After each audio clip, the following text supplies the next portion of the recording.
a beautiful night in the hood. It's a beautiful night in the hood. Gonna be hanging out in the hood. Hi, welcome to Almost Cooperstown. I'm Mark. And this is Gordon, and we love talking about baseball. Here we are. We're a few days into the World Series. It's been a pretty exciting World Series so far, I'd say. Actually, no, and I'm going to tell you why I don't think it's been an exciting World Series. So this has the chance, this World Series, of being the fourth all-time to have no lead changes.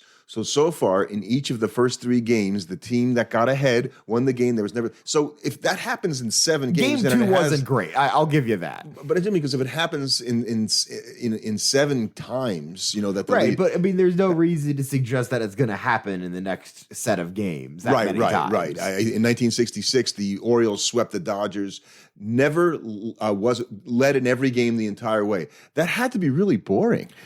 I think it probably would be just wire to wire, like unless you're a fan of the team. Right. The Orioles thought it was great. Yeah, that is great. That is just wire to wire domination. You just get to enjoy the victory parade. And with obviously with it's 2-1 right now, Braves. So obviously that's unlikely to be sustained over a 7-game series. Yeah, exactly. But I mean, I think it was a very interesting baseball season, certainly, because it's so interesting because we look at the season and we go, oh man, is there enough pitching that can hold up? Are we going to be able to have this? And then this was the same season we were also talking about historic league lows in batting average and offense. So it's weird that those two things exist simultaneously. Yeah. I mean, before the season, we were thinking that with the 60-game season in 2020, the pitchers, their arms weren't stretched out enough. Were guys going to be able to go, the 150 to 200 innings that you want your top starters to go, and that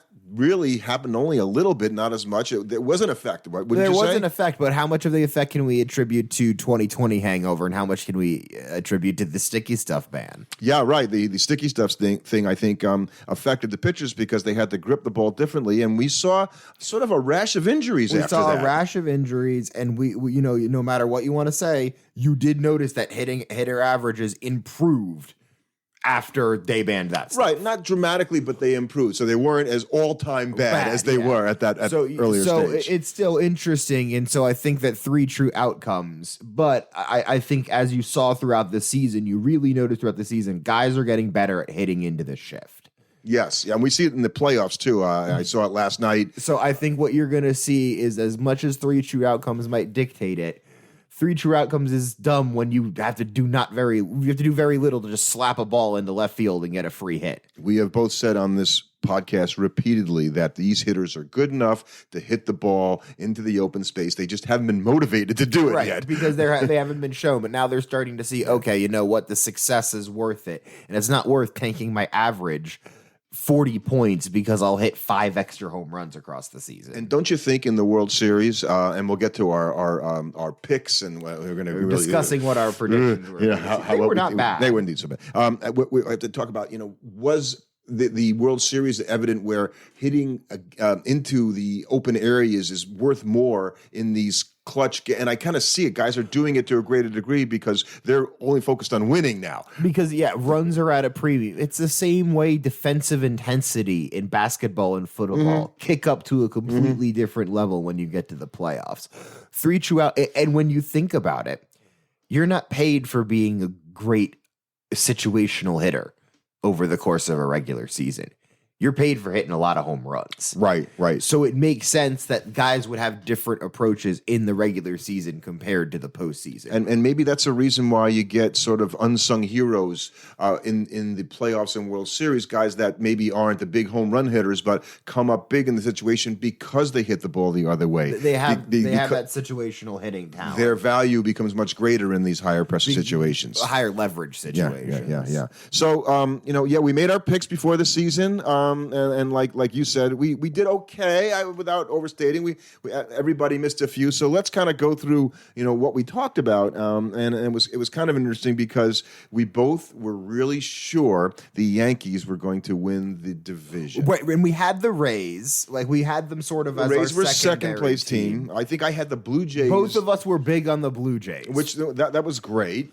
But We were wrong on the Yankees. Now, They're granted, wrong on the Yankees that they didn't win the division. they didn't win the division, and we were wrong on the Red Sox. Oh, man. But everybody was wrong on the Red Sox. So I'm not going to feel bad about that one because I don't think even the Red Sox expected to be this good that season. I think we had them at one point. Well, we knew the Orioles were going to be terrible. We thought they were. We thought this was a 3-team division, and the Red Sox were not one of those teams. We thought they were going to be with the Orioles dwelling in the basement, and they were infinitely better than expectations. But I think we couldn't Would have find suggested. anything about the Red Sox. I think we said, well, the lineup was okay, and the pitching was okay, although we kind of knew that with Eovaldi and at the top of the rotation. They were apt to get hurt. Chris Sale wasn't going to come back, and he Right. didn't until later in the season. But, But they were good. You look at that, and I think could some hit. guys like Devers, like those guys are players. But I also think, like a team will end up getting to in the NL West, you have to wonder how much of it was magical season kind of stuff. Or how much of it is Alex Cora? Right. How much of this guy just really apparently like a world beater manager? Right. I mean, if in the lack of other evidence, this guy doesn't manage last year. They're terrible. They, Come back and they're amazing. And they're a first place team for most of the season. It kind of make me scratch my head a little bit. It's hard to believe, right? Right. I think there was, some interesting. You got some years out of some guys you don't normally expect to get those types Team of could years just out of. mash up and down the line. Right. Those guys could hit. And I think there's a lot of guys that will not go away for. That Christian team- Arroyo and Vasquez. So, those guys can hit. Yeah. But I think there's a lot of the newer guys, those guys that had their really big breakout year. We've seen what happens. Pitchers adjust. And as much as we think that sometimes hitters just stop performing as well, sometimes the book gets out on guys. And that's why a guy can look like Michael Conforto did in 2020 and then look like Michael Conforto did in 2021. Yeah, absolutely. So, and if we go to the Central, I think you look better than me here. Yeah. And the reason is that I don't know what I was thinking. Everybody missed the Red Sox being good. I think a lot of people missed the Twins being bad. Right. People didn't expect the Twins to be as bad as they were. I certainly didn't. Even I had them second. Yeah. But I was fully faithful in the White Sox, and they proved me right. Now, they did not perform well in the postseason. Now, do you remember what I said about what my one word question for the White Sox was before the season? I do not. La Russa. It's still a question. Okay. Because the playoffs, do you think? Well, no, because really the best managerial thing he did this season was unite the team against himself. So, was that the whole Moncada thing? that early was in the- swinging at the third, Right. swinging when it was like a 3-0 count where everybody was like, why are you making this into a big deal? Nobody cares about He's this. a traditionalist. You just don't do that. Yeah. So, I mean, I think the interesting thing about that division was the Tigers being way better than anybody Right, we expected. missed that as well because we talked briefly about them and thought they were going to be a bottom dweller. Being a bottom dweller. And they looked like they are in an advanced stage of their rebuild already. And Pretty impressive, and I feel good for AJ Hinch actually. right. I think that shows that they're moving in the right direction. But that has to make it a real scary thing for teams like the Twins, the Royals, and the Indians. Yeah. Because the White Sox aren't going away. No. And if the Tigers are turning that around quickly, the competition for second in that division is not going to be any easier. So you do predictions, right? And so one of the observations I made about the Royals were that the Royals had a power problem. Okay, so in my wildest dreams, I did not think Sally Perez would hit 48 home runs. No. set an all-time record for All-time catchers. record for catchers in the history of the major leagues. Right. in one Sometimes season. guys just pull stuff like that. He beat Johnny Bench. I mean, come on, it's Johnny Guy Bench. out of season. Yeah. So, and the Royals, ended up being, other than that, Middling. Yeah, they had an injury, couple of key guys or whatnot. But they were never expected. The Royal, they were never going to be. They did not fail expectations this season. So how'd we do in the West? I think we did pretty okay. Well, we both had the Astros. There's just something about that Oakland team. Again, they proved it this year. Yep. Why you can't trust in them. Yep. As much as they are better than the other couple teams in their division, you can't really put your faith in them, though it is interesting seeing the Mariners show some signs of life this they season. surprised me that we were all over them in a bad way. Right, by we the thought way. they were going to be terrible. and that's because they had that weird stuff going on before the season with the GM. Right, and they kind of sorted it out, and they made some good moves, and guys started They're performing. I think they're going to be a pesky team. And we were actually given throwing shade at Chris Flexen. Yeah. Did you see the year Oh, Chris God, Flexen? He had a really good year. Really good year. I think you worry in that team because, I always think of those tweets where it's just like, Shohei Ohtani through 8 innings today with 12 strikeouts, 1 earned run, and went 2 for 3 with a home run. And then Mike Trout did something that we haven't seen in baseball since 1908, and the Angels lost 7-2. Wow, I mean, unfortunately, we didn't see enough of Trout playing this year. With that, it's just there's something flawed in that. I don't get what that team is going for. You have Ohtani and you have Trout. Yeah, and that's about it. We also joked about the A's that the reason they weren't going to be any good this year is because their second baseman was Jed Lowry. Actually, had a fantastic year. Had a really good year. So clearly he has something against the Mets. And the Rangers performed about expectations. Nobody really believed anything. What we said, the best thing about the Rangers here was the new ballpark. Yeah. I think that's still true at this point. We did sort of highlight that Kyle Tucker, I think I said Kyle Tucker, and you had Yordan Alvarez having breakout years or really good years, and that's absolutely those guys young guys really stepped up. Really, really good players. So and Montero, by the way, we had for the Mariners didn't end up being the closer. No, we tried. We tried. After that, it got a little bit. The best record in the American League, I had the Yankees. You had the White Sox. Neither one of us were correct. Nope. It was the Tampa Bay Rays. The Rays, and at this point, what the Rays are in a weird spot, I think, because clearly what they're doing is working, but I feel like the same way they're going about it, it's going to be so hard for them to win it all with the way they're doing it. Well, meaning that sort of in this somewhat starless, this piecemeal fashion where I really worry that it's going to take the year where everything goes right for them. I feel like to get over the hump just because of other teams have guys that can just win a game for them. And more so than they do. They have a culture there that I think we all appreciate as it's a winning culture. It's a winning culture. They're going to be a team that is in the playoffs every year, and they're going to be a team but I think I really worry about their chances to actually win the World Series. Well, I will say this, and their trade of Blake Snell Blake Snell leaving them actually before the season. He didn't pitch particularly well with San Diego, but when they lost Glasnow, as a starter, I think Tampa to win as many games as they did and not have either of those two pitchers. And if you put Glasnow in the playoffs, I think it's a different thing. It's a different thing because I felt like they got pretty handled in that series. Yeah, I thought so too. And the Astros are just a really good hitting team, and losing arms like that eventually is going to catch up with you. Yeah. And so I had the Yankees. You had the White Sox. I had the Yankees, Astros, ALCS. I think we both had that. Right, and it ended up being Red Sox, Astros. And again, those Red Sox just sort of screwed everybody's predictions. Yeah, nobody would have had that. So I my MVP pick, and it isn't going to happen because we pretty much think it's going to be Ohtani or Vlad Guerrero Jr., is Stanton, who had a really good year, right, but didn't sniff the MVP. No, not with how the Yankees performed. performed. Aaron Judge had a really good year. But again, we both thought the Yankees. We both saw no reason for the Yankees to flounder around in the middle of the year as much as they did. Right, and part of that, Garrett Cole was unbelievable early. Then the sticky stuff happened, and he had his little rough stuff. After. Then he got better at the end of the season. Didn't pitch great, in the at the end of the very end of the year. And you had Giolito, which I thought was a cool pick for Ariel Cy Young, and I think Giolito maybe would tell you he didn't have as good a season as he would have liked. Right. But still, a decent season. So we did okay in the American League. Yeah. Now, how about the National League? If you go to the East, I hate that we got this one right. Well, that's because we're too afraid. And we knew even back then, we knew that they would let us down and hurt us. I just didn't think it would be this badly because we had them as the wild card team. Right. So we both had the Braves. We both had the Braves. We got the East, and because we're smart enough not to pick the team we like, the Mets. So the Mets were second because of what you said. You said the Mets are going to be second because of defense. Yeah.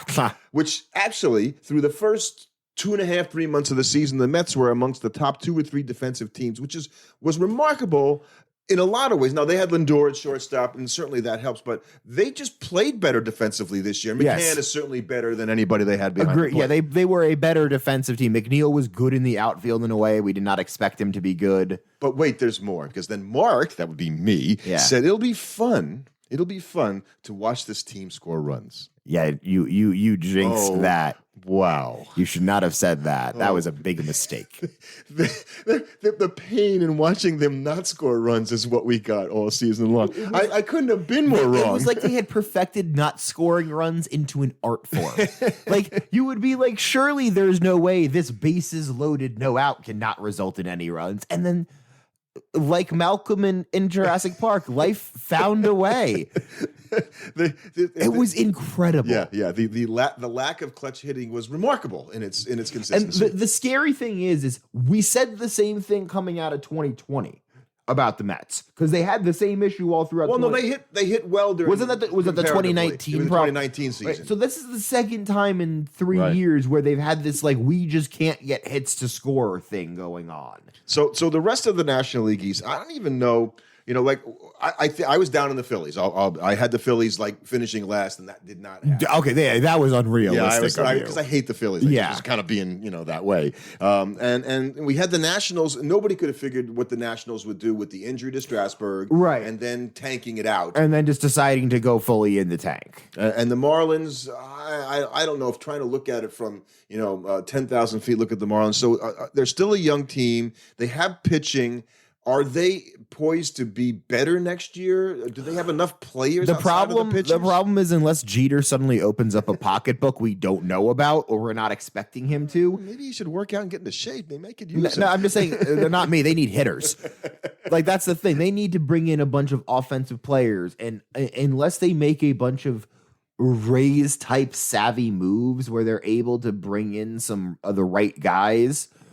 I can't see them fighting their way out of being in the bottom of the East. Lewis Brinson, next year's the year. Next year's going to be the year. I think the only good thing for them is that the Nats might be really bad again next year. Well, the Nats probably should, again, aside from Juan Soto, which you feel for this player, right? He's because so young that if you're the Nats, you might say, listen, Juan. Right. We will give you the world. You don't. We will not. You don't. We're not going to patrol you this year. Just make sure you keep in shape. Don't get yourself hurt. We will make sure to build a contender around you. You just need to give us time so that we're not building a contender around you for only a season or two. And you know who you could have him go talk to have him talk to Freddie Freeman. Right. So a few years ago, the Braves rarely would have just had a bad season, and they were looking kind of bereft for the future, and they got Freddie to stay there, and all of a sudden they added Acuna and Albies and all these players, and now and with that Trey Turner deal, they got a bunch of guys, so they will be coming, but I just don't think they'll be ready for next season. Right. So you have to expect them not to be great next season. So the problem for the Mets is it's hard to believe the Phillies will be as unbelievably bad in the bullpen as they have been. That was the same way they were in 2020. They did. Right, but like it's hard to believe they'll be historically bad for the third year in a row. And we made the observation that the big Philly bullpen trade off the scene was Archie Bradley. That did not work. So you got to go a little bit more than that. And if you look in the playoffs, in fact, watching this year, it's clear to me that the bullpen, even that team that we love, the Mets had, which we thought was a better than average bullpen, wasn't good enough to survive the playoffs. Mets bullpen at its best was a better than average bullpen. When everybody was throwing as good as they could, the problem is that they were just so wildly inconsistent. You had like four guys in that bullpen that could be 100% unhittable or 100% like hittable out of the park. Like there was no in between with half of them. So you couldn't count on a team like that, especially in a 7-game series. So going to the Central, we both picked the Cardinals. And for a while, we were looking really bad. Yeah, and then they figured it out in the second half of the year. 17 games in a row is a way to figure out. Thank you. Of course, it got the manager fired. I still can't figure out what the deal with that was. And we have Milwaukee second, so we just kind of flipped. Milwaukee had a really good season, really kind of disappointing end to their season. They played you again. That was another team that they just folded in the playoff series. Now, the only thing you can hope is that they're still pretty young That's a team that's on the upswing. The only guy that's starting to get, I mean, you've lost Braun, obviously, but the only guy that's kind of getting up there in age, I guess, is Yelich. Not even. I don't. Not think even. He's He's 30. still, he's 30. So that team's going to be good. And I feel like the reason the Cardinal manager got fired is because that team was good enough that they should not have needed a 17-game winning streak Okay. to get back into the race and I save kind of their agree season. when you think about bringing in Arenado and Goldschmidt had a nice year. That team should have. When you look at that Central Division, especially with the way the Reds faded out in the second half, that's not a great division. Are you glad to see Yachty roll it out for one more year and have his farewell tour? If there's a guy like a Cardinal great like that deserves to have it. Yeah, I kind of feel the same thing. The thing about the interesting about the Brewers, we both kind of thought that the hitting would outperform the pitching, and it was completely opposite. Yeah, the pitching was unbelievable. Yeah, and of course, Damian Williams punching the wall and being out for the playoffs or the playoff, and it did not help them at all. So in the West, we made went out on a limb. Both of us went on a limb, picked the Dodgers. Yeah, we were right on that one. I mean, if only we had been right on that one. We were wrong.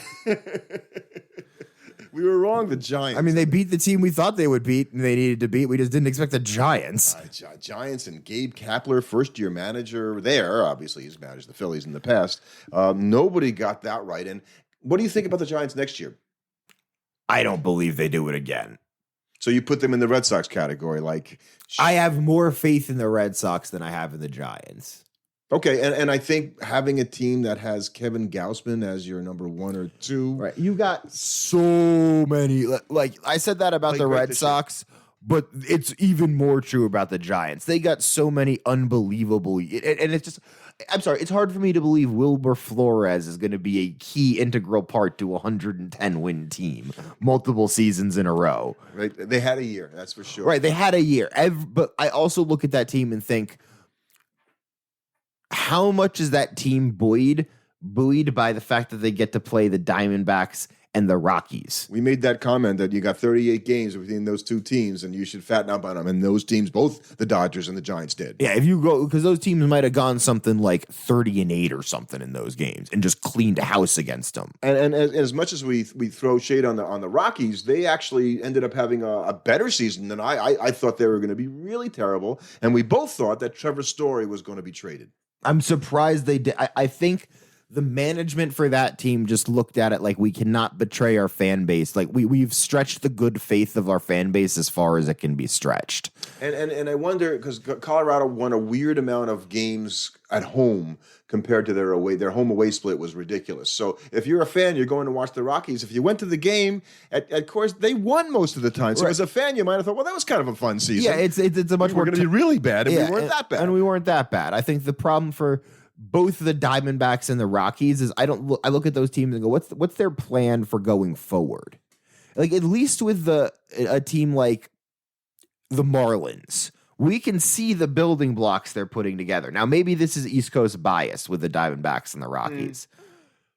But I feel like I don't know where. Yes, and I'll tell you why, because it'll happen to me too. If I had to go around off the top of my head and name the starting 8 players for the Diamondbacks, I could get Marte. I could get a few. And Marte's a guy that I think might get signed away this offseason or traded for, because I think a team like the New York Mets would be very interesting. Well, this is Ketel Marte, not Starling Marte. No, I'm thinking. Okay, really? He's an infielder though. Where are you going to play him? Oh, I think teams are going to second. Yeah. If you're not interested in signing Baez.